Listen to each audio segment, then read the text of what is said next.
It is the dawn of the final day. We just have to wait merely 24 hours or less until the big new update for Marvel's Spider-Man 2. If you've been living under a rock and don't know what I'm talking about, well, tomorrow, a big update is dropping for the game. We're gonna get New Game Plus, which a ton of people have been waiting for. We're gonna get the chance to change the time of day, to replay missions. So, if you want to replay that Venom playable mission over and over and over again, which I know you do, now's your chance. But also tons of quality of life fixes, like the ability to change your tendril color. So, when you beat the game and you're stuck to the anti-venom tendrils, now you can switch to whatever tendril color you'd like, whether it be the black symbiote or the anti-venom symbiote tendrils. Not to mention some free new suits and also a DLC suit pack that you do have to pay for, but if you're in the US, the $5 towards that suit pack does go to charity. And so much more. There's going to be a lot in this update. I've gone over it in many videos in the past. You can check it out on the channel. Today, though, what I wanted to talk about is when specifically this update is planned to drop tomorrow on March 7th. I know for some people that are watching this video right now, it's already tomorrow, but we now have exact timing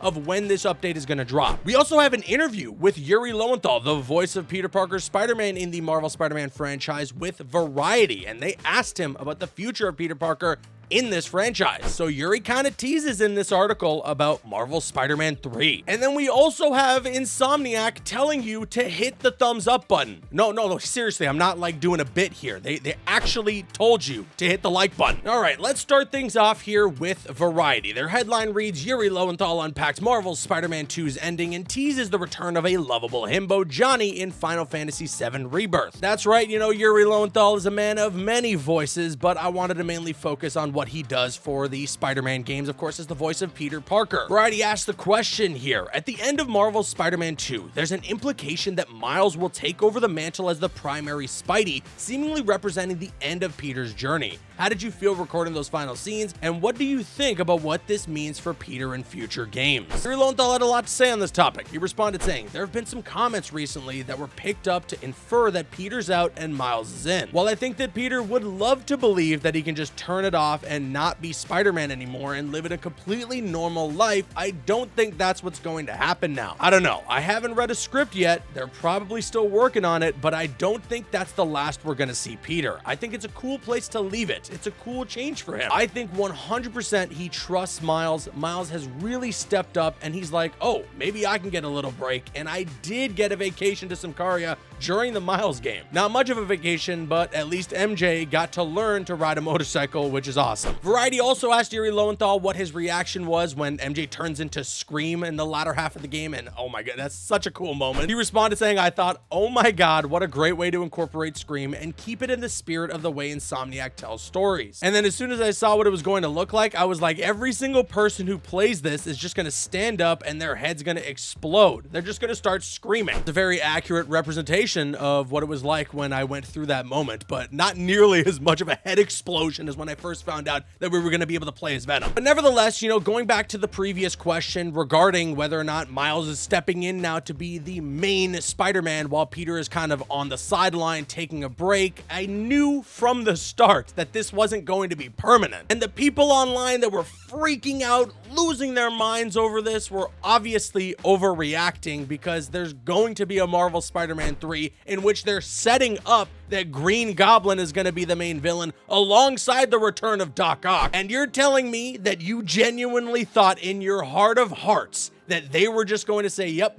no more Peter Parker Spider-Man, it's only Miles from here on out. We're not going to allow Peter Parker Spider-Man to face off against his arch freaking nemesis, or nemesises, in our big final game to cap off a trilogy. I think it was crazy to even assume that from the beginning, but of course the internet loves to spin anything that they can as negatively as they can. And even then, man, I mean, Peter, the dude deserves a break. As of when we get to Marvel Spider-Man 2, he's been doing the Spider-Man gig for like 10 freaking years. It would make sense that in universe, if there was another Spider-Man that was strong enough to hold his own and protect the city, that Peter Parker Spider-Man would say, you know what, let me take a breather, you got this. And you know, now that we're also bringing Silk into the equation, that's gonna allow Miles to be the one to say, all right, I need to take a breather, Silk, you handle the city for a little bit. But I think as well, we all kind of agree, or at least a lot of people are assuming, that we're going into Spider-Man 3 with potentially it being the last Peter Parker Spider-Man game, at least specifically from Insomniac. I don't mean like ever. But you know, with Green Goblin being the main villain of Marvel Spider-Man 3, at least we assume, and I think it's a safe assumption to make, and him teaming up with Doc Ock, I think the direction we're heading in here is probably going to be the death of Peter Parker. I have a strong suspicion that that's the direction we're heading in. They're probably going to pull from the Ultimate Comics, that specific run with the death of Peter Parker. That was such an impactful moment. It's just, if you're going to pull anything from the Ultimate Comics, Insomniac, please don't let it be the Green Goblin design, okay?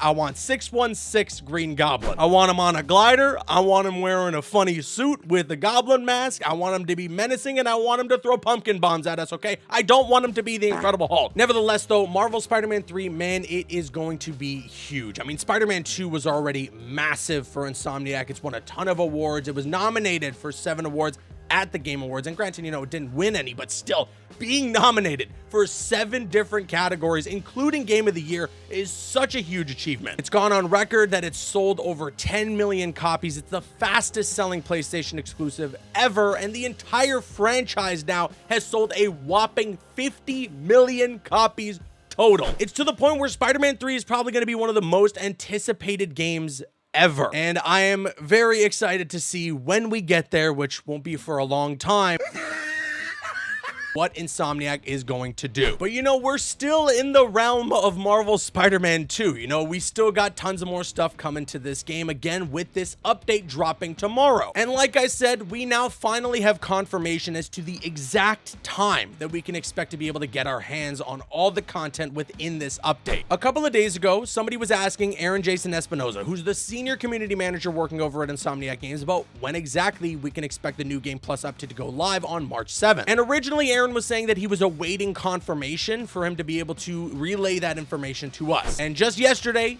I guess he got that confirmation. He said here 8 a.m. Pacific is the target time on March 7th. That is 11 a.m. Eastern Standard Time. Just search it up, what the time conversion is per where you are around the world. Again, I know for some people it's already March 7th, and it may have to be all the way until technically March 8th when you can get your hands on the update. He responded to his initial tweet below saying, just note the update is targeting that time, but sometimes these things don't drop exactly on the hour for reasons outside of our control. If it doesn't go live at exactly 8 a.m., give it a bit of time, it'll hit you within the window. He responded one more time in this thread saying, last time we saw the update hit on the hour for some and a few minutes later for others. Don't panic if you're in the latter. So that's right, 8 a.m. Pacific time tomorrow is when the update will go live, but that is going to be an estimated time. It may not be exactly right on the dot at 8 a.m., or it might be for some of you if you're lucky. The one thing we still don't know though is how big the size of the update is, so just make sure you got some space on your PlayStation hard drive to be able to download it in case it's a beefy one. And of course, you know I'm going to keep you guys up to date on all things Marvel Spider-Man 2 and in general superhero gaming right here on this channel. If we get patch notes, if I get to go over all the things that we got in the update tomorrow, I'll make sure to make a video about it and show it off for you guys. So just keep it locked right here. Hit that subscribe button, turn on those notifications so that you don't miss another video. And with that being said, let me now kick it to you guys. Sound off with your thoughts in the comments section below. First of all, what do you think about Yuri Lowenthal's comments there about the fact that Peter is probably going to return? And what are you most excited for with the New Game Plus update? Sound off with all your thoughts in the comments. I've been Caboose. I'll see you guys later.